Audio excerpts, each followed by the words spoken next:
Hi, I'm Marcia Tedmore, an independent Stampin' Up! Demonstrator and the Windy Acre Stamper. Welcome to the 12 Days of Christmas. Let's get started.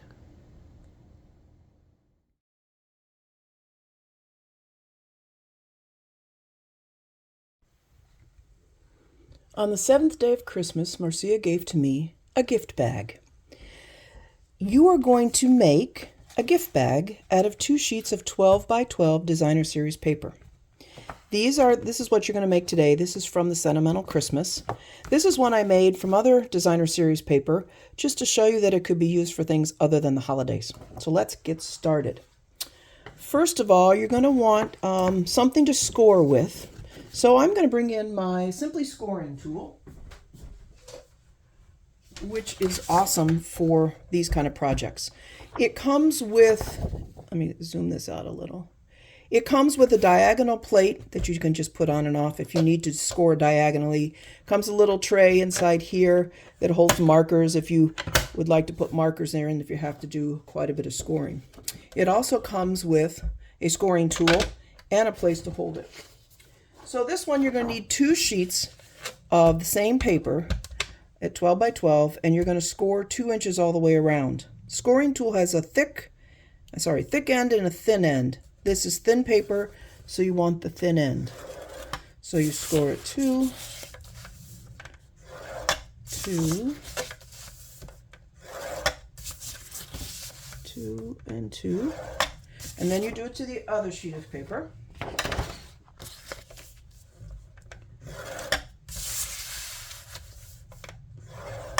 One of the things you have to watch when you make this bag with a patterned paper, and it needs to be 2-sided pattern paper, is that you want to make sure, I did that already, you want to make sure that your directions, if you have directional paper, is going in the right direction. So in this instance, we have Christmas trees.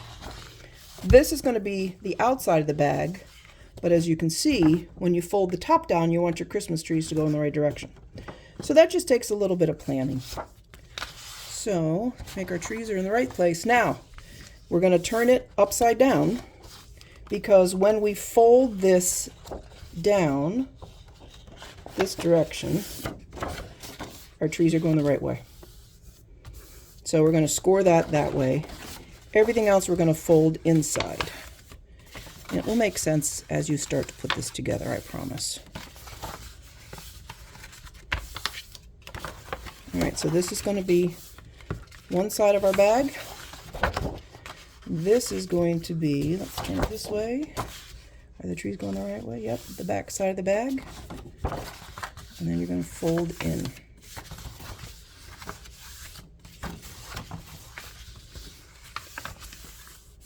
Okay, so we know what the front side is. We're going to cut those now and glue them down. So you're going to want to cut in on your score line, and you're going to want to give it a little bit of an angle so it's pretty on the front and back of your bag. All right, so we cut in on the score line, which is really hard to see, and cut in on an angle. And then we're going to cut these top ones off because you don't need those. But save them because you're going to use them to make your tag.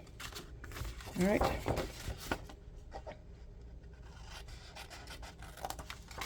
Okay, and then I'm going to glue this down now so I know which side is top and the bottom. Liquid glue is your friend on this job because you're going to want, when you put the bag together, you're going to want some wiggle room to make sure that you get everything lined up. So again, we cut on the score lines, give a little bit of an angle, cut the tab off.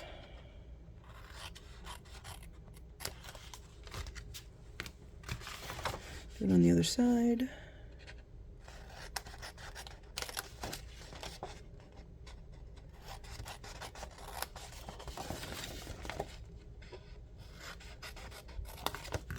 All right, now we're going to glue this side down.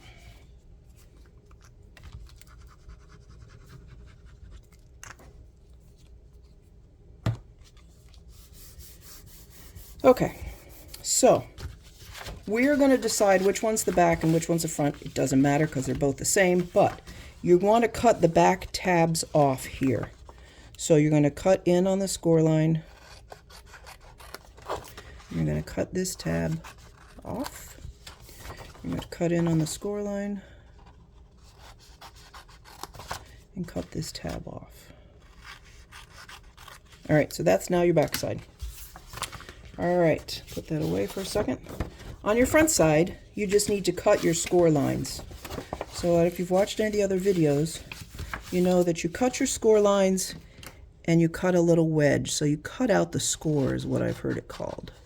And the reason is it gives your tabs a little easier way to fold. So a little sliver is all you need. Let's do it over here. And when you see the score line, it will make sense to you because you just cut that score line out, the depression in the paper. Okay. Now, I like to dry fit everything together to make sure I got everything in the right way. We know that this is going to go towards the back, and the flap will go there, and that'll go there. This is going to go towards the back, the flap will go on the inside, and this will go there. All right, so that's how your bag's going to go together. You want the flaps towards the back so that it's nice and neat and pretty. Okay. With that in mind, let's start gluing. Knowing that this is going to go inside. I don't think you want it that way. No, you want your flaps this way. Make sure everything's been given a good score. This might be a good time to go back with your bone folder and make sure that everything is scored nice and sharp and folded, and burnish it. With Designer Series paper, it's thinner, so it keeps a fold better than, let's say, cardstock, but you still want to make sure in this one that everything is burnished really well.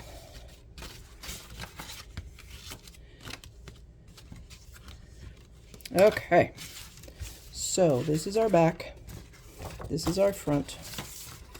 We're going to do this together this way.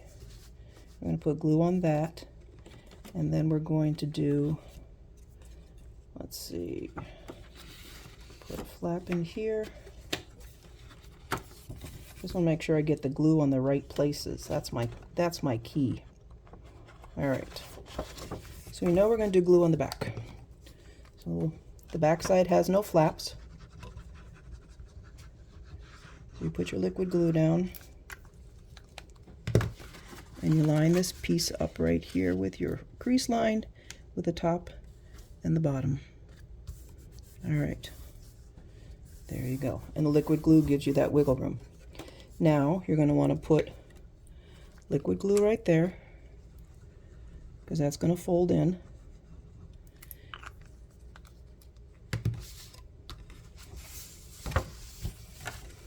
So I'm turn it around so it goes here.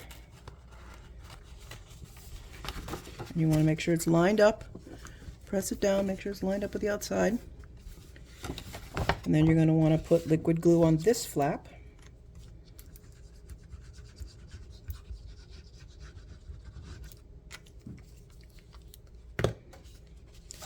And we're going to want to put, let's see, put that together. Where are our flaps going? Our flaps are going in the back. Yep. So we want to do liquid glue here.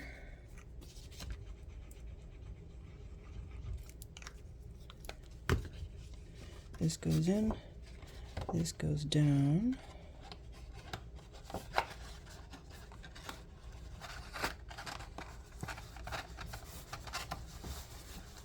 Make sure that's lined up. And press it down, and I'll give you a hint in a second how to make sure that that's all sealed up. And the last one is liquid glue here.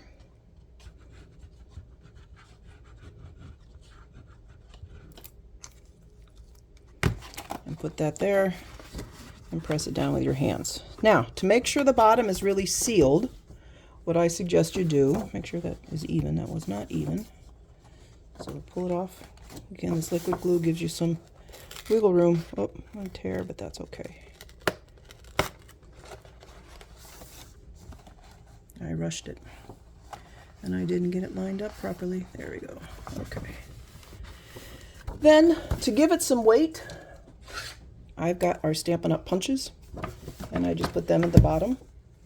And I find the big heavy ones and let that sit for a minute. We'll let that sit, and I'll show you what I did for a tag. So those tabs that you pulled off, cut off from the corners, you save. And this is a tag I made just using white cardstock, and it is 3 by 4.5. And I picked out the tabs, the paper that had maybe gifts or a present, and then I like the other side. So the pieces that are kind of random, you just use the other side. I glued them down. I used the Merriest Trees with shaded spruce, and then ribbon. Gotta have lots of ribbon. This is, the white diagonal ribbon is in the combo pack. This fancy ribbon is our silver and white sheer ribbon. This is my favorite. This is the shaded spruce satin and sheer ribbon. And then I just tied it with a little piece of twine, white twine. And I haven't quite figured out how I'm going to put that on the bag yet. All right, so let's get back to our bag, because by now that glue should have set up. So we'll take our punches out. Now this idea came from Sarah, the CEO of Stampin' Up! Lots of times when you do these bags, it was a problem as to how you would adhere the handles. You could use glue or you could hole punch, but it wasn't really sturdy. She came up with a brilliant idea. This is our, let's see, what's this called? This is our white frayed grosgrain ribbon, and it's 20 inches is what I've cut. And you're going to want to find a stapler, and you give yourself a little tail. And again, it doesn't have to be exact. You just kind of want to make them similar. And you find your stapler, and you staple your ribbon. I suggest you do it at the top where the 2 layers of paper are to give it a little more strength. Try to line up the staplers. Then you just tie this in a knot, and it covers the staples. Brilliant idea, Sarah. All right. It's hard to get through there. I didn't give myself enough of a tail.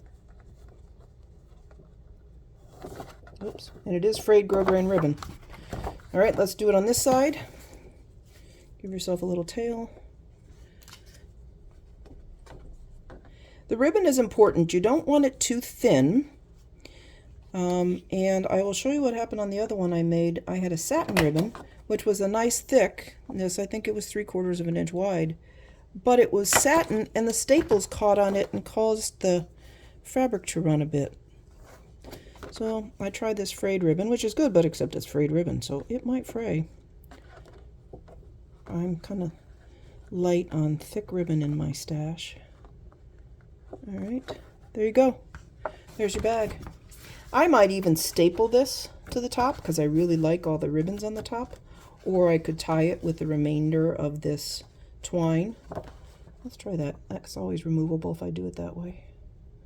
And I would just do a double knot.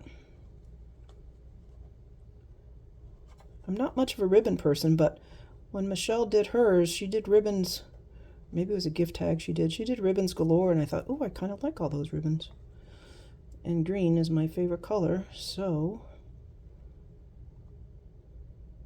let's see. Can I get through there?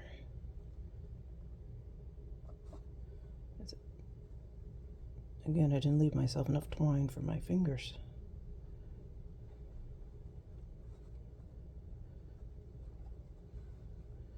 Okay. Well, you get the idea. There's your bag. So when I did this one, this is the one I was talking about where I did the satin ribbon, it kind of pulled the ribbon a bit. You can't really see it because the knot's covered up, but that's just something to think about when you choose your ribbon. So there's your bag made out of 12 by 12 paper. I hope you enjoy it. Thanks. See you tomorrow.